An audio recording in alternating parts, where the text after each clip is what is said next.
จะเป็นหลายตัวเลยค่ะนี่เราสั่งมานะเดี๋ยวเราจะมีแบบผัดไทยด้วยแล้วก็จะมีหมี่นะคะเดี๋ยวเริ่มจากการกินแล้วนะคะเราจะจิ้มมากับน้ำจิ้มโอ้ยน้ำจิ้มมันจะเค็มหน่อยนะคะนี่มันเป็นซอสแม็กกี้ค่ะ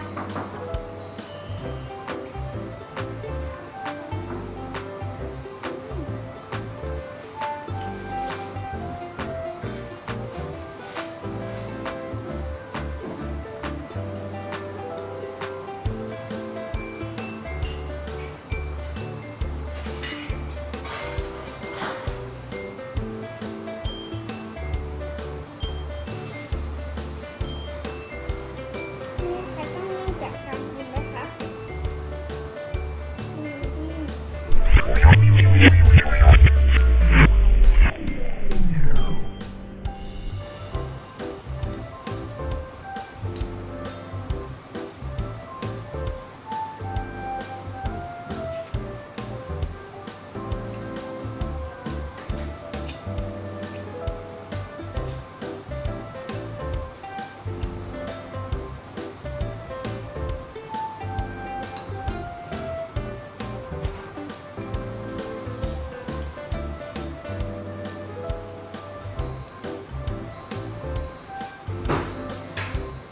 เป็นยังไงบ้างคะเฟิร์สตี้เดี๋ยวทำบะหมี่เสร็จแล้วไหนลองเล่าให้หมาฟังหน่อยค่ะแล้วก็เล่าให้เพื่อนๆฟังหน่อยว่า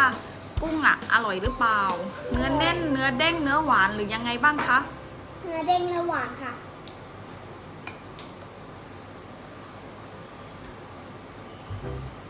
กุ้งตัวใหญ่มากเลยค่ะ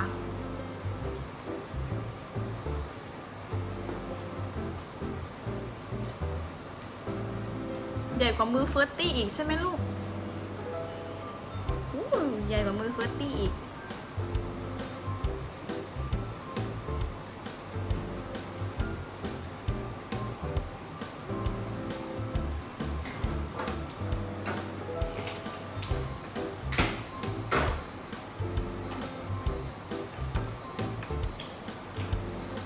มาม่านั่นเป็นน้ำส้ม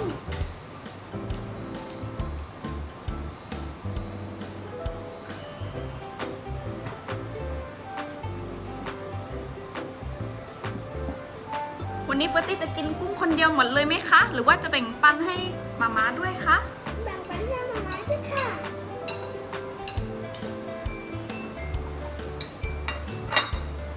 ตอนนี้มื้อให้ขาวหมดแล้วค่ะพอพับขาค่ะ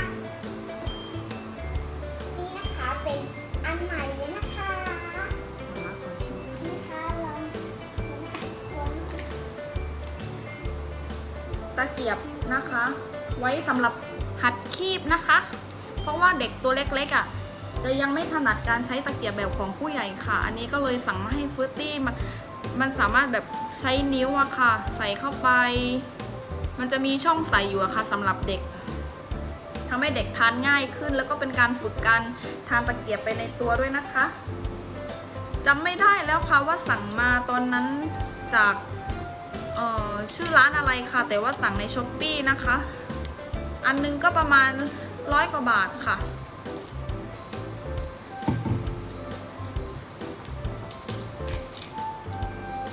จะเป็นแบบนี้เลยนะคะใส่เป็นแบบนี้เลย ปาร์ตี้ชอบใช้มากเลยนะคะเวลาไปต่างจังหวัดก็พกตะเกียบชิ้นนี้ไปนะคะ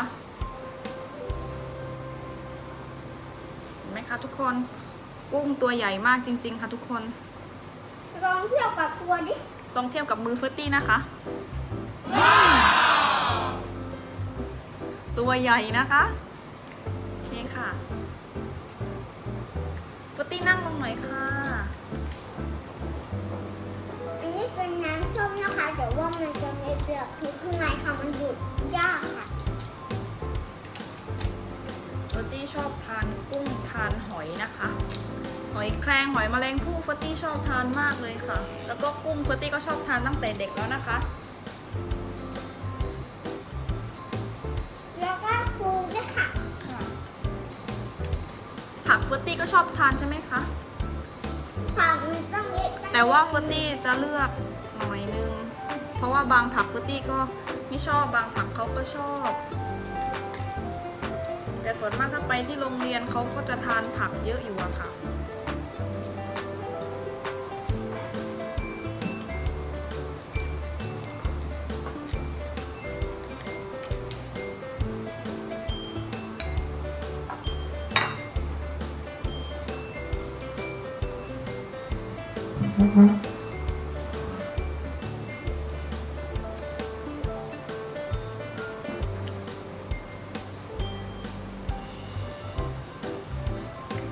แม่ แม่จ๋า แม่จ๋าเดี๋ยวแป๊บนึงนะคะ ขอไปคุยกับแม่ก่อนค่ะอนุญาตไปคุยกับแม่เลยนะคะ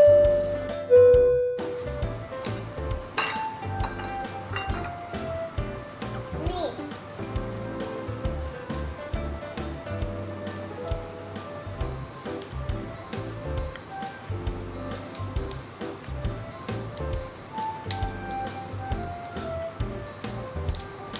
มันดูไม่ขึ้นค่ะเนี่ย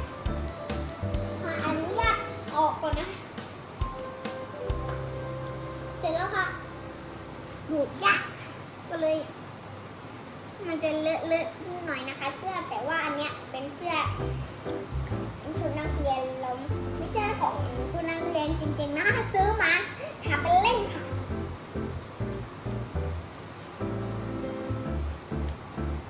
ทุกคนดูค่ะน้ำส้มค่ะน้ำส้มนี่คือทุกคนยังไม่เห็นเลยน้ำส้มเนาะเป็นน้ำส้มเนาะ ยังมัดผมตกแล้วค่ะเฟอร์ตี้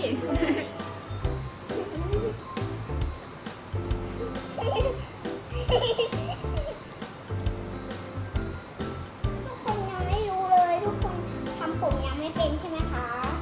นี่ทำเป็นแล้วนะแต่ว่าทำเป็นแต่ว่ามันชอบหล่นเนาะเพราะมันเป็นอันใหญ่ เฟอร์ตี้อายุกี่ขวบแล้วคะ ค่ะอีกไม่กี่วันก็เป็น6 ขวบค่ะอีกไม่เดี๋ยวมันก็เป็น ไม่ใช่ไม่กี่วันค่ะ ปีหน้าเลยค่ะ6 ขวบก็ไม่ใช่ปีหน้าสิเดือนกันยาใช่ไหมคะ กันยานี่ก็จะ6 ขวบแล้วค่ะ เฮ้ยเห็นแล้วค่ะว่ามันมีกุ้งด้วยค่ะเป็นแน่ อันนั้นคือกุ้งตัวเล็กใช่ไหมคะ ใช่ค่ะนี่ค่ะเดี๋ยวจะบอกให้นะคะว่ามันจะเป็นคล้ายๆกันแบบไหนกันนะคะมันนี่ค่ะนะคะเราถอดให้นะคะ มันจะเหมือนกันไหมไม่เหมือนกันนะคะอันนี้มันจะเป็นกุ้งตัวเล็กอันนี้เป็นกุ้งตัวเล็กอันนี้จะกินหมดมากกว่าไม่คนไม่ด่านะคะอันเนี้ยอันนี้ตัวใหญ่คนด่านะคะถ้ากินไม่หมดนะคะนี่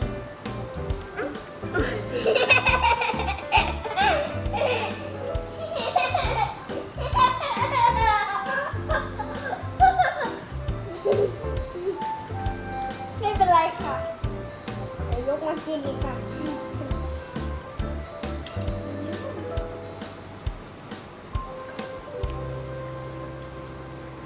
ASMR ASMR